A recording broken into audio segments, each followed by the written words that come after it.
Welcome to a new episode of The Genius. On one of your usual coffee shop, night out with your friends, while you guys are watching Champions League matches, one of your friends opens a discussion during halftime, and your friend wonders about the hardest sport of all sports. Is it football, or soccer, or basketball, or weightlifting? As much as this question seems easy, but the answer is a bit hard. How will you base your classification? Hard based on what? Would it be the sport requiring the most skills to be played, or the sport that requires the biggest physical effort? And you also have solo sports and team sports. How will you apply your standard, and how will you compare different sports? In May 2018, McGovern Monday, in collaboration with ESPN, published an article and a set of statements to try and answer this question that your friend asked in the coffee shop. They suggested a set of different standards that can be measured in every sport, so we can compare them, and the highest score of these standards would win. So what did you find? What's the hardest sport? Boxing.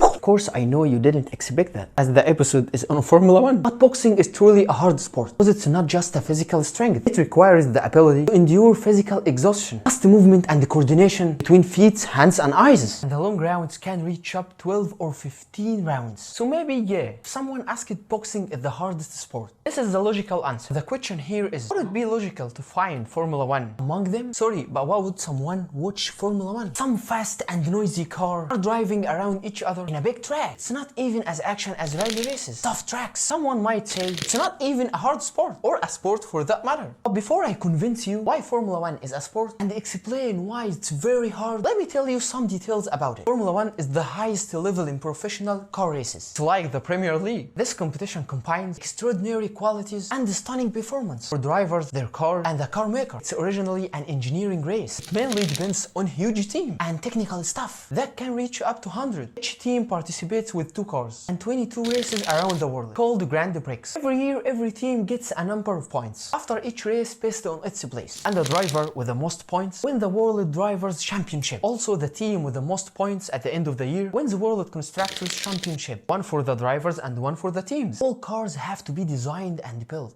according to technical regulations and the detailed laws that are set by the FIA, like the FIFA in football. That's why it's called Formula. So you will ask me, does this mean all cars will be the same? So what did we benefit with this? But that's why you think, my friend. That's the beauty of it. Every year, the FIA sets new regulations and rules for the participant car specifications. All engineering and technical departments of every team sit together for weeks or months so they can study these regulations to make the perfect car and develop the best design for race cars according FIA. This might be first part of the real competition between all teams, how to design and manufacture the fastest car in the race according to specifications that we can't deviate from. But excuse my friend, it's easy to make a fast car. Just get a huge strong engine and put it in any car, and you would have a car can beat any supercar, something like Porsche 918. But the real challenge and competition that shows your engineering, technical and creative talent in a sport like this, when you are obliged to work with the standards and specifications. So that's what makes me love this sport, not just because it tests the driver's skills, but also the engineering skills. It's a sport for engineering. So to win the race, you have to make a car that can help you, and some specifications that don't change, like the car being single-seater or being open-wheeled, meaning that the wheels are outside the car's structure, and also for the car to be back-wheel drive and the front-wheel function for steering. Listen to this. Formula 1 car engine is of what capacity? 1.6 liters maximum. Can't be more than that. This is less than most cars on the street. 1.6 liters mean 1600 cc, and that's its average. This engine capacity, and one might ask, what is that anyway? It's the amount of space inside the engine, which gets filled with air mixed with gas for the car to heat, consume it, generate energy, and it goes on the move. The more capacity the engine has, the more gas the engine consumes, and the most energy it produces. Have you imagined, my friend, how much does the team design the engine with high-level engineering? They do it professionally, to the point where they can make the Formula 1 car at least 6 or 7 times more than the Toyota, even though they both have the same capacity and with the same amount of gas. An engineering sport, my friend. This comparison is short for many details and difference, like the fact that the Formula 1's engine is linked with an electric motor that charges its batteries from the car part that usually waste energy, like the brakes that gets overheated when the car slows down suddenly at the turns. Why not take energy from these heated brakes? Not just that, and also take the heat energy coming from the exhaust. So the car doesn't only depend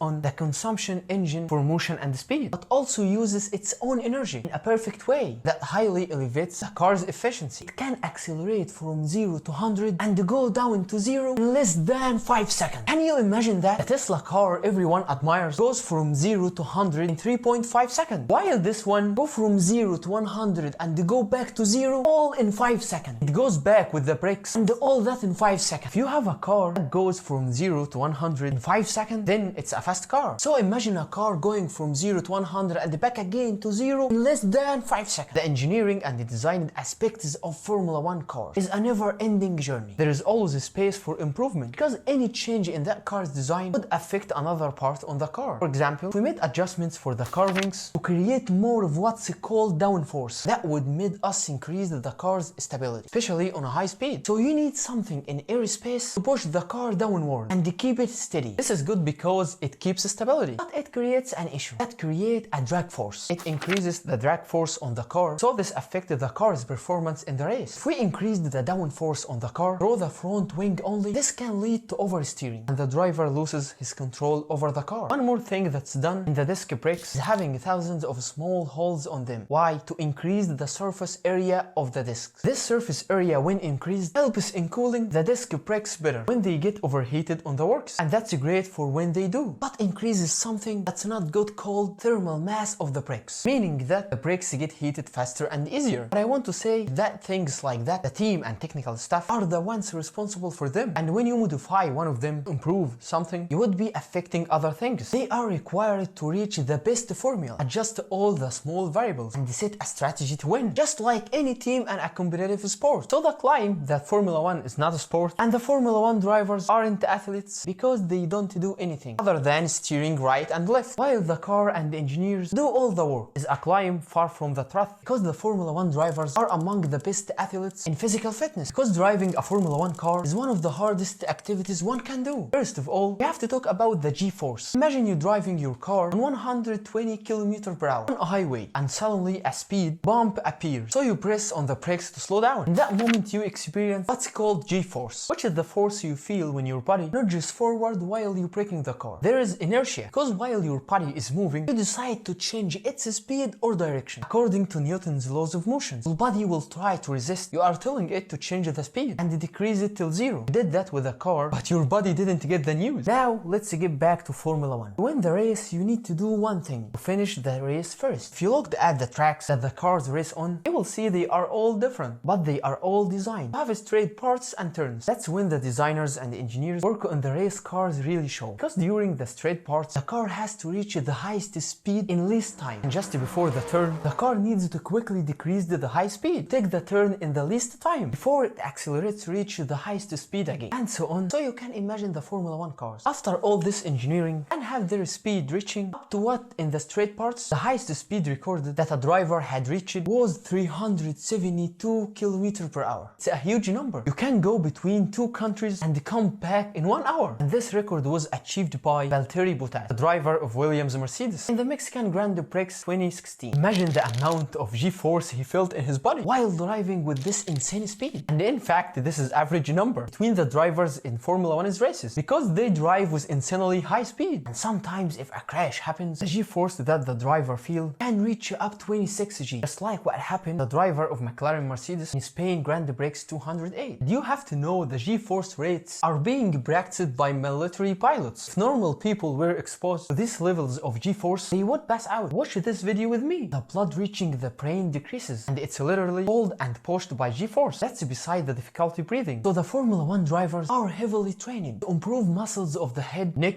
chest, hands and feet, to the point where the neck muscle of the Formula 1 drivers is the strongest of all other sports athletes, and with only the neck, they can pull up weights up to 40 kilograms. Look at the world champion Fernando Alonso, as he cracks a walnut with his neck. I can't even do it with my hands. Formula 1 drivers also do vigorous exercise that increase their endurance, so they train for a long hours on exercises designed to increase the heart size, strengthen the blood vessels, and increase its mass and muscles. Formula 1 races, my friend, are not as easy easy thing at all. From studying the FIA regulations of the new season, to planning car, building them, training drivers and training the team on stressful and training races for an entire year. Someone might say, of course, after that all hard work, earn a lot of money. Look, my friend, managing a team for Formula 1, as you have expected, is very expensive. The team's expenses could reach to $400 million.